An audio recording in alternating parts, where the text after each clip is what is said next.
Hey guys, so today I'm going to show you some tips and tricks on beheading succulents. So I already beheaded them and I have a video of beheading it, but it was quite long, so I thought it wouldn't be so interesting. So I'm just going to show you guys the results. I beheaded these succulents a month ago, so I'm sorry about these gross flies. I'm just going to throw it away because there's so many flies.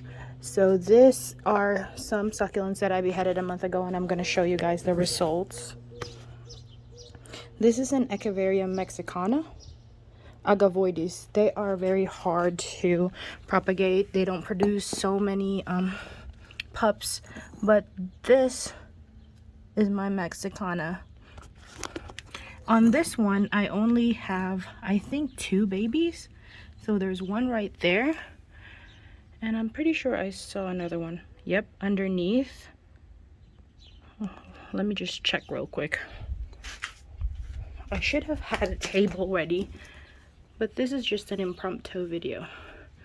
So there's a pup right there, and I'm checking underneath to see. So only 2. So I'm sure you guys already know how to behead succulents.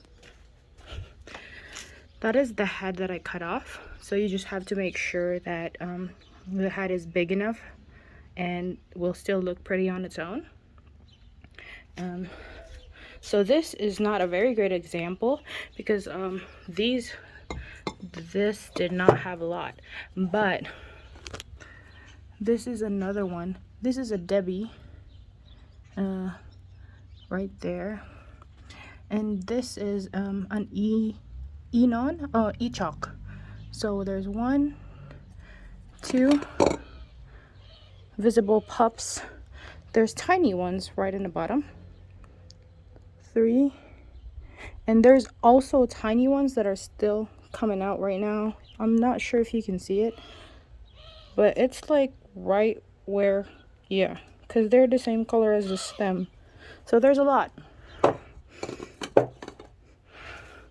This one does not have many nodes, so it only has 1 flower, and it already had like a dead stalk kinda. This one is a brown rose, and as you can see, there's 1, 2, 3, 4. There's like 4 in there. There's like 1 right behind it, and then there's more in the back. So my trick is, when I chop it, I dig more underneath. So you know how this was covered in soil right here? This was covered in soil, and I chopped the head off. It was too compact, so you kind of expose more of the stem, as you can see, because the more stem is exposed, there's a higher chance that even where the root was at, so some of them had roots there, it grew babies instead. So as you can see, there's more. This one is a good example.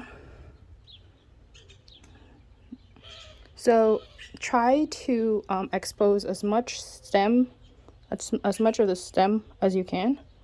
So there's 9 babies on this one. So they're so cute. This is a sujita. And then the more stem you expose, the more babies you get. So this one was too compact. This is an ebony. And yeah, so there's babies right there, and then the bottom has a bunch of babies as well. There's 2 on that side, I believe. See, it's not standing up well, but the thing is, you're gonna eventually take these leaves out anyway, enough to give more room for the babies to grow. So I dug it. So as you can see, that's a root right there. It's unstable.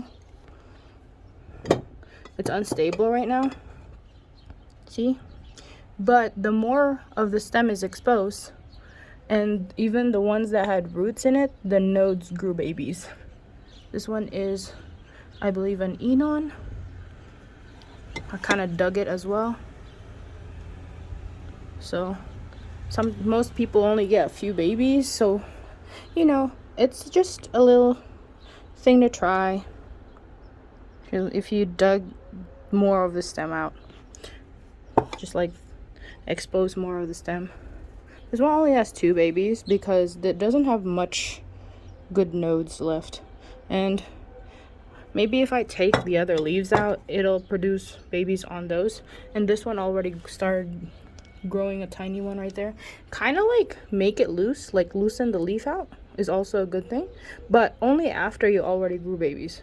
So when you loosen the leaf out, it starts growing roots on its own, and the node gets kind of exposed and grows babies. And when you pull the leaf out, there's a baby in there and you can reuse the leaf.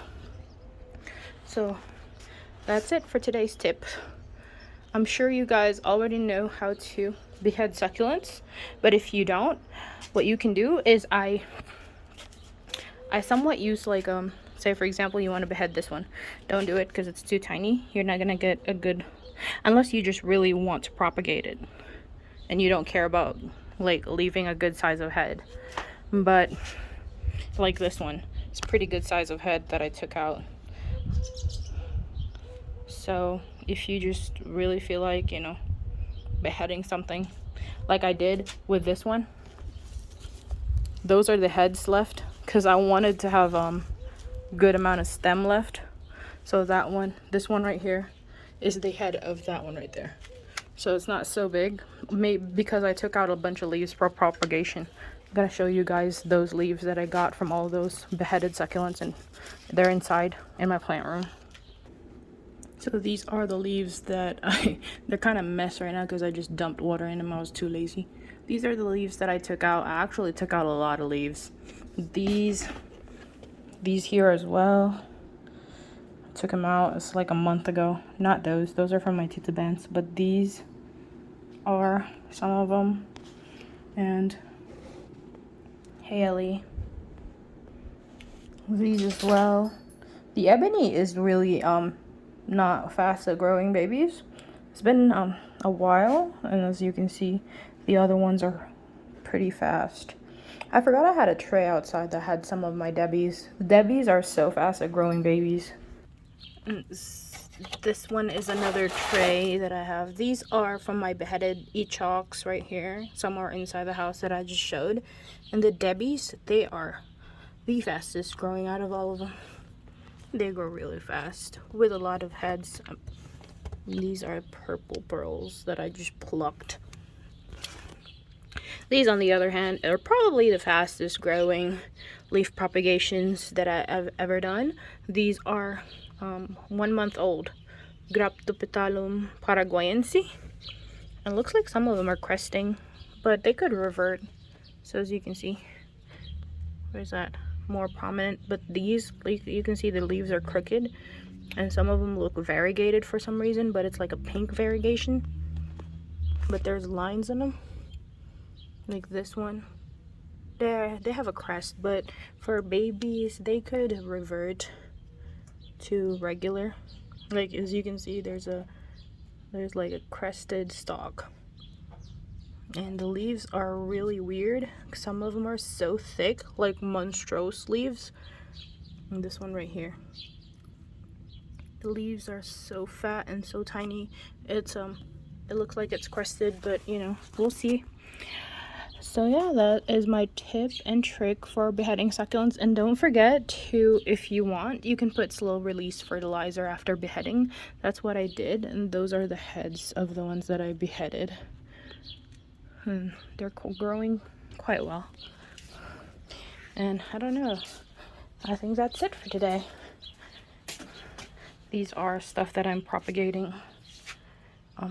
So yeah, I wanted to behead this succulent, but I just plucked leaves on it instead because it was growing babies in the bottom. So yeah, if you guys have any questions with beheading succulents, let me know.